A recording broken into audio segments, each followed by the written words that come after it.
مولا مولا میرے مولا مولا مولا میرے مولا۔ بسم اللہ الرحمن الرحیم۔ شروع کرتی ہوں اللہ کے نام سے جو بڑا مہربان نہایت رحم کرنے والا ہے۔ محترم ناظرین السلام علیکم۔ آج محرم کے بابرکت دن سب کام چھوڑ کر سب لوگ یہ ایک تسبیح پڑھ لیں، ہر دانے پر جو مانگو گے مل جائے گا۔ انشاءاللہ آپ کو مایوسی نہیں ہوگی۔ بے شک آپ آزما کر دیکھ لیجئے، جس چیز پر نظر پڑے گی آپ کی ہو جائے گی انشاءاللہ۔ محترم ناظرین، آپ کا جو وظیفہ آپ کی خدمت میں پیش کرنے جا رہی ہوں صرف ایک دن کا بہت ہی عظیم و وظیفہ ہے، اتنا طاقتور اور مجرب وظیفہ ہے کہ جسے آپ نے نماز فجر کے بعد کرنا ہے یا رات کو سونے سے پہلے عشاء کے بعد کر لیں۔ جو ناظرین یا بہن بھائی سالوں سال سے پریشان ہیں، رزق کی تنگی ہے، مشکلات ہے، پریشانیاں ہیں، ان سے گزارش ہے کہ نماز فجر کے بعد ایک دن یا وظیفہ اپنی زندگی میں ایک مرتبہ لازمی کیجیے گا۔ وہ لوگ جو اپنی مالی پریشانی کو لے کر پریشان ہیں، فوری طور پر ختم کرنا چاہتے ہیں اور رزق کی کشادگی چاہتے ہیں، تو وہ لوگ آج کا یہ وظیفہ لازمی کریں۔ ناظرین، آپ کو ایک منٹ بھی نہیں لگے گا انشاءاللہ اور آپ یہ وظیفہ پڑھ لیں گے، مگر فجر کے بعد آپ کو یہ وظیفہ پڑھنا ہے۔ اور آپ کو اگر چاہتے ہیں کہ دولت کی برسات ہو جائے، ابھی مدد آپ کو فوری طور پر مل جائے، وظیفہ ایک مرتبہ لازمی پڑھنا۔ ناظرین، اپنی مشکلات کو ختم کرنے کے لیے، اپنی تمام پریشانی کو، جو پیسوں کو لے کر ہو، جو رزق کو لے کر ہو، جو دولت کو لے کر ہو، پوری دنیا میں اس وقت جہاں کہیں بھی میرے بہن بھائی دکھ میں ہیں، تکلیفوں اور مالی پریشان میں ہیں، قرض میں ڈوبے ہوئے ہیں، قرض دار جن کی جان نہیں چھوڑ رہے، قرض دار جن کو سارا دن فون کرتے رہتے ہیں، ان کے گھر پر آتے رہتے ہیں، وہ میری تمام بہن کا یہ وظیفہ کہ آپ کی تمام مالی پریشانیاں، قرض کی تنگی سے نجات انشاءاللہ سب ختم ہو جائے گی۔ اس دور میں اکثر لوگ یہ شکایت کرتے ہوئے نظر آتے ہیں کہ ہمارے رزق میں برکت نہیں ہے، ہم روزی کمانے کے لیے اتنی محنت کرتے ہیں، دن رات جدوجہد کرتے ہیں اور اپنی ساری توانائیاں کھپا دیتے ہیں، لیکن پھر بھی خرچے پورے نہیں ہوتے، بلکہ الٹا ہر مہینے قرضہ چڑھ جاتا ہے۔ اس صورتحال کو سامنے رکھتے ہوئے یہ سوال پیدا ہوتا ہے کہ رزق میں برکت کیسے آ سکتی ہے اور وہ کون سا اسباب ہے جنہیں اختیار کیا جائے تو رزق میں برکت آ جائے اور اس تمام اخراجات پورے ہو سکیں۔ پہلی بات یہ ہے کہ ہمیں اس بات پر مکمل یقین ہونا چاہیے کہ ہم سب کا رازق اللہ تعالیٰ ہی ہے، اس کے سوا کوئی رازق نہیں، وہ دیگر اختیار راہ کی طرح اس میں بھی وہ واحد لا شریک ہے کہ کائنات میں ہر جاندار کے رزق کا ذمہ دار اللہ تعالیٰ ہے، اپنے اوپر لے رکھا ہے، اس کا فرمان ہے، اور زمین میں چلنے والے ہر جاندار کا رزق اللہ کے ذمہ ہے اور رزق کے فیصلے اللہ تعالیٰ آسمان سے کرتا ہے۔ اللہ تعالیٰ کا فرمان ہے، قرآن پاک میں اللہ تعالیٰ نے فرمایا ہے، ترجمہ: آسمان میں تمہارا رزق ہے اور وہ بھی جس کا تم سے وعدہ کیا جاتا ہے۔ رزق اللہ تعالیٰ کی ایسی نعمت ہے جس کی تقسیم کا اختیار اللہ تعالیٰ اپنے پاس رکھا ہے۔ اللہ تعالیٰ کے ارشاد کا مفہوم ہے، اللہ تعالیٰ تو خود ہی رزاق ہے، مستحکم قوت والا ہے۔ اللہ تعالیٰ بعض لوگوں کو گشادہ اور وسیع رزق عطا کرتا ہے اور بعض لوگوں کے رزق میں تنگی فرما دیتا ہے۔ ایک منظم ضابطے کے مطابق اللہ تعالیٰ تمام مخلوقات کو اپنے وقت پر رزق پہنچاتا ہے، چاہے وہ زمین پر چلنے اور رینگنے والے جاندار ہو یا ہوا میں اڑنے والے پرندے ہو، نہ سمندر کی تاریکیوں میں بسنے والے جاندار اللہ تعالیٰ کی نگاہوں سے اوجھل ہے اور نہ پہاڑوں کی چوٹیوں پر بسیرا کرنے والوں کو اللہ تعالیٰ بھول جاتے ہیں۔ اللہ تعالیٰ فرماتا ہے، مفہوم: اور زمین پر چلنے والا کوئی جاندار ایسا نہیں ہے جس کا رزق اللہ نے اپنے ذمہ نہ لے رکھا ہو۔ ہم لوگ رزق صرف کھانے کی چیزوں کو کہتے ہیں، حالانکہ ایسا نہیں ہے، بلکہ رزق اللہ تعالیٰ کی دی ہوئی ہر نعمت کو کہتے ہیں، چاہے وہ صحت ہو، علم ہو، اخلاق ہو، عمل ہو، نیک بیوی اور نیک اولاد ہو، مال ہو، دلی اطمینان ہو یا پھر امن کی نعمت ہو۔ اللہ تعالیٰ کی بے شمار نعمتوں میں سے ہر نعمت پر رزق کا اطلاق ہوتا ہے۔ اللہ تعالیٰ کے ارشاد کا مفہوم ہے، اور اگر تم اللہ کی نعمتوں کو گننے لگو تو انہیں شمار نہیں کر سکتے۔ یہ اللہ تعالیٰ کی حکمت ہے کہ رزق کی تقسیم میں لوگ مختلف ہیں۔ بعض کو وہ اپنی حکمت بالغہ کی وجہ سے زیادہ اور بعض کو کم دیتا ہے۔ اللہ تعالیٰ کے ارشاد گرامی کا مفہوم ہے، اور اللہ تعالیٰ نے تم میں سے کچھ لوگوں کو رزق کے معاملے میں دوسروں پر برتری دے رکھی ہے۔ دنیاوی زندگی میں ان کی روزی کے ذریعے بھی ہم نے ہی ان کے درمیان تقسیم کر رکھے ہیں۔ اس حقیقت کو سمجھنے کے بعد بہت سارے مسائل حل ہو جاتے ہیں۔ نہ کسی سے حسد ہوتا ہے، نہ دشمنی کے آثار نمایاں ہوتے ہیں، نہ اپنے آپ کو حد سے زیادہ مشقت میں مبتلا کرنا پڑتا ہے، اور نہ رزق کو تلاش کرنے کے لیے غلط راستوں کو اختیار کرنا پڑتا ہے۔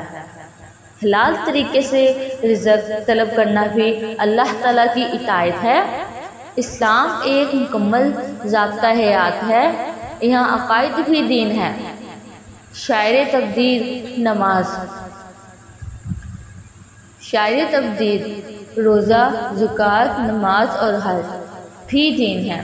معاملات بھی دین کا حصہ ہے، معاشرے بھی دین میں شامل ہے، اور اخلاقیات بھی دین کا ہے ایک اہم جز ہے۔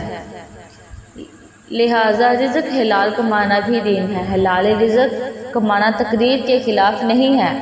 حضرت ابو ہریرہ رضی اللہ عنہ کے ارشاد کا مفہوم ہے، ہم رسول اللہ صلی اللہ علیہ وسلم کے ساتھ بیٹھے تھے کہ ایک حسین نوجوان وہاں سے گزرے۔ ہم نے آپس میں کہا کہ کاش یہ اپنی جوانی کو اللہ کے راستے میں لگاتے۔ اللہ تعالیٰ کے رسول اللہ صلی اللہ علیہ وسلم نے جب ہماری بات سنی تو فرمانے لگے، جو اپنے والدین کی خدمت میں لگا ہوا ہے وہ اللہ تعالیٰ کے راستے میں ہے، جو اپنے اہل و عیال کے لیے کمانے کی کوشش کر رہا ہو وہ اللہ تعالیٰ کے راستے میں ہے، اور جو اپنے اوپر خرچ کرنے کے لیے محنت کر رہا ہو وہ بھی اللہ تعالیٰ کے راستے میں ہے۔ لہٰذا جو روزی کمانے کے لیے اپنے گھر سے کسی عمل، ڈیوٹی یا تجارت کی غرض سے نکلا وہ اللہ کے راستے میں ہے۔ اللہ تعالیٰ کے رسول صلی اللہ علیہ وسلم اور صحابہ کرام رضی اللہ تعالیٰ عنہ نے روزی کمانے کے لیے بکریاں چرائی، کھیتی باڑی اور تجارت کی ہے۔ حضرت حذیفہ رضی اللہ تعالیٰ عنہ فرماتے ہیں، رسول اللہ صلی اللہ علیہ وسلم ایک مرتبہ فرمایا، جبریل علیہ السلام نے میرے دل میں یہ بات ڈال دی کہ کسی کو اس وقت تک موت نہیں آ سکتی جب تک وہ اپنا رزق پورا نہ کر لے، اگرچہ کبھی رزق ملنے میں تاخیر ہو سکتی ہے۔ لہٰذا اللہ سے ڈرتے ہوئے اچھے طریقے سے رزق طلب کرو، رزق کی تاخیر تمہیں گناہ پر آمادہ نہ کرے۔ اس لیے اللہ تعالیٰ کے پاس جو رزق ہے اسے صرف اطاعت کے ذریعے ہی حاصل کیا جا سکتا ہے۔ رزق میں برکت کے اسباب۔ دنیا میں ہر انسان کشادہ رزق کے لیے کوشاں رکھتا ہے، لیکن بسا اوقات اسے پوری طرح کامیابی نہیں ملتی۔ قرآن اور حدیث میں بعض اعمال کو رزق کی ترقی کے لیے بہترین سبب قرار دیا گیا ہے۔ ان اعمال میں بعض کا تذکرہ یہاں کیا جاتا ہے۔ تقوی اختیار کرنا۔ انسان کو جب دولت کی فکر لاحق ہوتی ہے تو بعض اوقات وہ حلال اور حرام کی تہذ کو کیے بغیر ہر قسم کے مال اور رزق کو جمع کرنے اور اسے حاصل کرنے کی کوشش کرتا ہے، چنانچہ وہ سود، جوا، رشوت، ناپ تول میں کمی اور اجتماعی موال کو ہڑپ کرنے سے بھی دریغ نہیں کرتا، لیکن وہ اس ساری تگ و دو میں یہ بھول جاتا ہے کہ اللہ تعالیٰ نے مال اور رزق میں برکت کو تقوی کے ساتھ مسلح کیا ہے۔ یہی وجہ ہے کہ بہت ساری غلطی کوششوں کے باوجود بھی بعض لوگوں کی ساری ضرورتیں پوری ہوتی نظر نہیں آتی۔ اللہ تعالیٰ کے ارشاد کا مفہوم ہے، اور جو کوئی اللہ سے ڈرے گا اللہ تعالیٰ اس کے لیے مشکل سے نکلنے کا کوئی راستہ پیدا ضرور کرے گا، اور اسے ایسی جگہ سے رزق عطا کرے گا جہاں سے اسے گمان بھی نہیں کیا ہوگا۔ انشاءاللہ شکر ادا کرنا شکر کی توفیق کی ایسی نعمت ہے کہ جس کی وجہ سے اللہ تعالیٰ دیگر نعمتوں میں اضافہ فرماتا ہے۔ اللہ تعالیٰ کے ارشاد کا مفہوم ہے، اور وہ وقت بھی یاد کرو جب تمہاری پروردگار نے اعلان فرما دیا تھا کہ اگر تم واقعی شکر ادا کیا تو میں تمہیں اور زیادہ دوں گا۔ ابراہیم۔ یہاں یہ بات بھی قابل ذکر ہے کہ اللہ تعالیٰ نے شکر کو حلال مال کے ساتھ جوڑ دیا ہے۔ چنانچہ فرماتا ہے کہ اے ایمان والو، جو پاکیزہ چیزیں ہم نے تمہیں رزق کے طور پر عطا کی ہیں ان میں سے جو چاہو کھاؤ اور اللہ کا شکر ادا کرو۔ رزق میں برکت اور پرسکون زندگی کے اس باب میں سے ایک اہم سبب صلہ رحمی یعنی رشتہ داروں کے ساتھ اچھا برتاؤ کرنا بھی ہے۔ رسول اللہ صلی اللہ علیہ وسلم فرماتے ہیں، جو چاہتا ہے کہ اس کا رزق کشادہ ہو جائے اور اس کی عمر لمبی ہو جائے تو اسے چاہیے کہ وہ صلہ رحمی کرے۔ صلہ رحمی ایسی عظیم صفت ہے جس کی وجہ سے آدمی پر رزق کے تمام دروازے کھول دیے جاتے ہیں اور اس میں برکت پیدا ہو جاتی ہے۔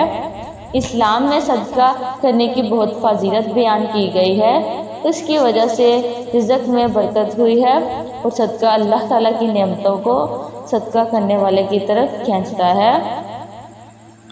رسول اللہ صلی اللہ علیہ وسلم کا ارشاد ہے، اللہ تعالیٰ فرماتا ہے، خرچ کرو تم پر خرچ کیا جائے گا۔ مسلمان کا ہر نیک عمل اس کے لیے دنیا اور آخرت کی بھلائیوں کا ذریعہ ہے۔ نیک عمل سے آدمی کی آخرت تو بنتی ہے، اس کے ساتھ دنیا بھی سنور جاتی ہے۔ اللہ تعالیٰ کے ارشاد کا مفہوم ہے، پھر جو لوگ ایمان لائے ہوئے گے اور انہوں نے نیک عمل کیے ہوں گے ان کو ان کا پورا ثواب دے گا اور اپنے فضل سے اسے زیادہ بھی دے گا۔ استغفار کے فضائل میں یہ بھی ہے کہ اس کی کثرت انسان کی پریشانیوں کو دور کرتی اور رزق میں بھی برکتیں نصیب ہوتی ہیں، جیسا کہ حضرت عبداللہ بن عباس رضی اللہ تعالیٰ عنہ سے روایت ہے کہ دو جہاں کے تاجدار مکی مدنی سرکار صلی اللہ علیہ وسلم کا فرمان برکت نشاں ہے، جس نے استغفار کو اپنے اوپر لازم کر لیا اللہ پاک اس کی ہر پریشانی کو دور فرمائیں گے انشاءاللہ، اور ہر تنگی سے اسے راحت عطا فرمائے گا، اور اسے ایسی جگہ سے رزق عطا فرمائے گا جہاں سے اسے گمان بھی نہ ہوگا۔ استغفار ایک ایسی بہتر نیکی اور عبادت ہے جس کے ذریعے مسلمان اپنے نامہ اعمال کو مضبوط کر سکتا ہے اور اللہ پاک سے مغفرت طلب کر کے جنت کا بھی حقدار بن سکتا ہے۔ روایت ہے کہ سرور کونین نانا حسین صلی اللہ علیہ وسلم نے ارشاد فرمایا، خوشخبری ہے اس کے لیے جو اپنے نامہ اعمال میں استغفار کو کثرت سے لائے۔ ابن ماجد حدیث، انسان نسیان سے بنا ہے جس کی وجہ سے انسان سے خطا ہوتی رہتی ہے، لیکن اللہ نے اسے انسان کو بچانے کے لیے ایک طریقہ عطا فرمایا ہے جسے استغفار کا نام دیا گیا ہے۔ استغفار کے ذریعے بندہ جو اس نے غلطیاں اور گناہ کیے ہوتے ہیں ان سے بندہ نجات پا لیتا ہے۔ لوہے کی طرح دلوں کا بھی ایک زنگ ہے اور اس کا پولش استغفار ہے۔ خوشخبری ہے اس کے لیے جو اپنے نامہ اعمال میں استغفار کو کثرت سے لائے۔ ابن ماجد حدیث۔ گناہوں سے استغفار یعنی توبہ کرنے کے حوالے سے ایک جگہ آپ صلی اللہ علیہ وسلم نے ارشاد فرمایا، جس نے اپنے اوپر استغفار توبہ کو لازم کیا، اللہ پاک اس کی ہر پریشانی کو دور فرمائیں گے اور ہر تنگی سے اسے راحت عنایت فرمائے گا انشاءاللہ، اور اسے ایسی جگہ سے رزق عطا کرے گا کہ جہاں سے اسے گمان بھی نہ ہوگا۔ ابن ماجد حدیث۔ شیطان نے بارگاہ الہی میں کہا، اے اللہ، مجھے تیری عزت کی قسم، میں تیرے بندوں کو جب تک ان کی روحیں ان کے جسموں میں باقی رہیں گی گمراہ کرتا رہوں گا۔ اللہ تعالیٰ نے فرمایا، مجھے اپنی عزت اور جلال کی قسم، جب تک وہ مجھ سے بخشش مانگتے رہیں گے میں انہیں بخشتا رہوں گا۔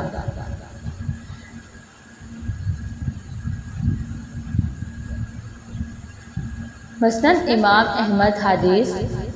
ایک اور جگہ منقول ہے کہ حضرت سعید بن ابی بردہ اپنی سند کے ساتھ اپنے دادا سے روایت کرتے ہیں کہ ہمارے ہاں رسول اکرم صلی اللہ علیہ وسلم تشریف لائے، اس حال میں کہ ہم سبھی بیٹھے ہوئے تھے، تو آپ نے فرمایا، کوئی صبح طلوع نہیں ہوتی مگر میں اس میں 100 مرتبہ استغفار کرتا ہوں۔ ان تمام روایات اور احادیث مبارک سے ہمیں یہ معلوم ہوتا ہے کہ ہمیں استغفار کرتے رہنا چاہیے اور استغفار کو اپنی زندگی کا حصہ بنانا چاہیے۔ اللہ تعالیٰ ہمیں اپنی بارگاہ میں استغفار اور توبہ کرنے کی توفیق عطا فرمائے، آمین۔ محترم ناظرین، زندگی میں پیسہ ہی سب کچھ نہیں ہوتا، لیکن یہ بھی ایک حقیقت ہے کہ پیسہ آپ کو زندگی کی بہت ساری مشکلوں اور تکلیفوں سے دور ضرور رکھ سکتا ہے۔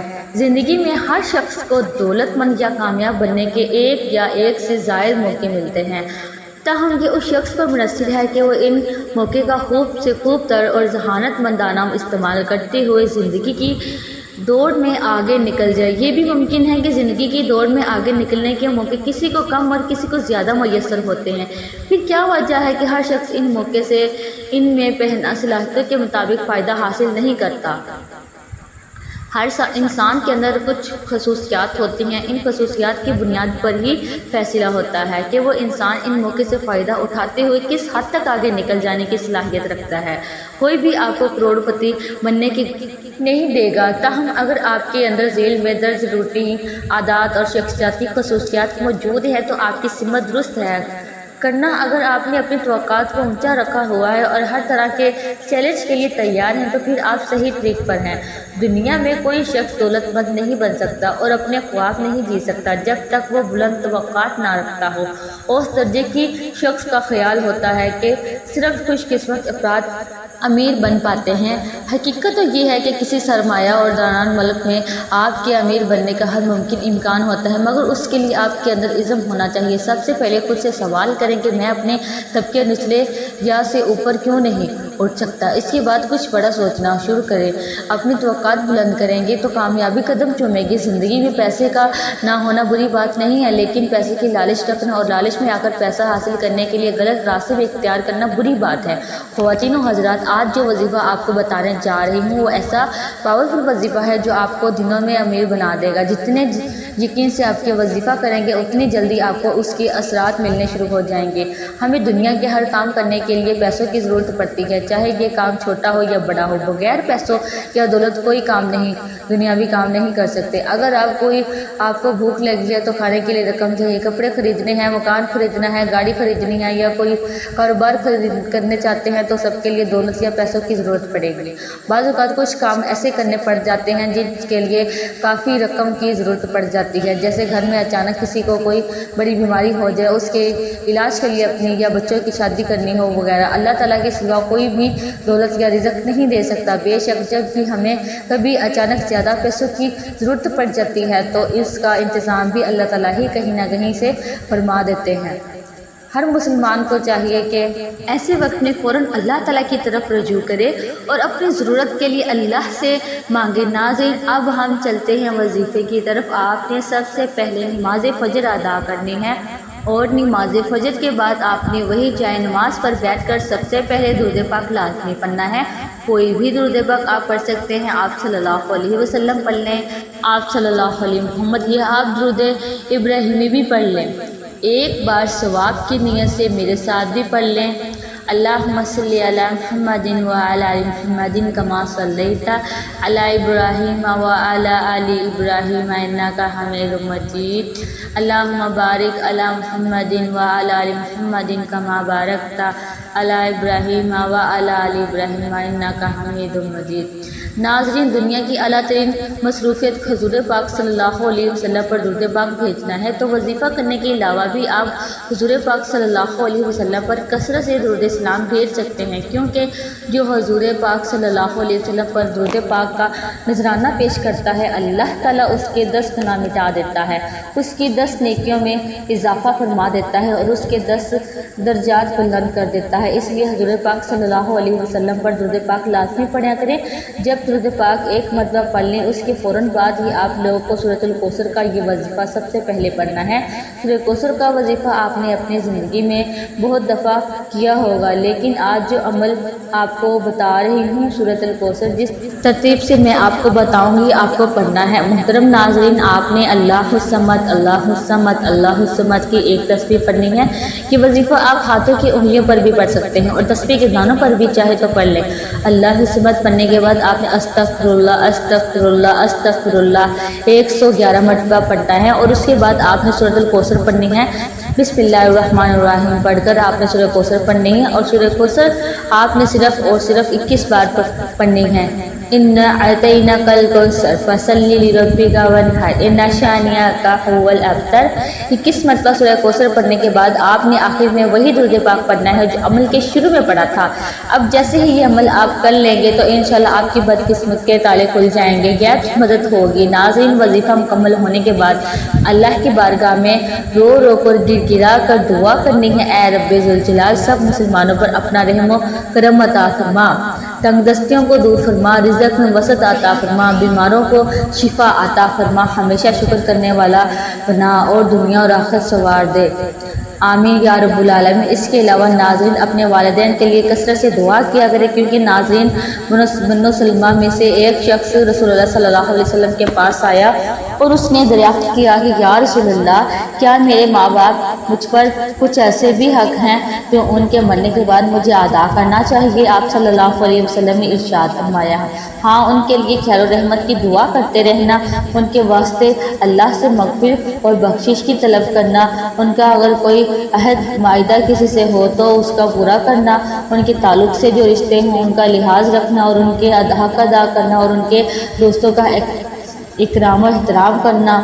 دعا ہے کہ اللہ تعالیٰ ہمارے والدین کا سایہ ہم پر قائم و دائم رکھے، اور جن کے والدین اس دنیا سے رخصت فرما گئے ہیں ان کی بخشش فرمائے، آمین۔ ناظرین، دعا ہے کہ اللہ تعالیٰ میرا سنانا اور آپ کا سننا اپنے پاک بارگاہ الہی میں قبول و منظور فرمائے اور ہمیں نیک عمل کرنے کی توفیق عطا فرمائے، یا آمین یا رب العالمین۔ ناظرین، گزارش ہے کہ اللہ تعالیٰ کے 99 ناموں میں سے کوئی ایک نام کمنٹ سیکشن میں ضرور شیئر کریں۔ اللہ تعالیٰ ہم سب کا حامی ناصر ہو، آمین۔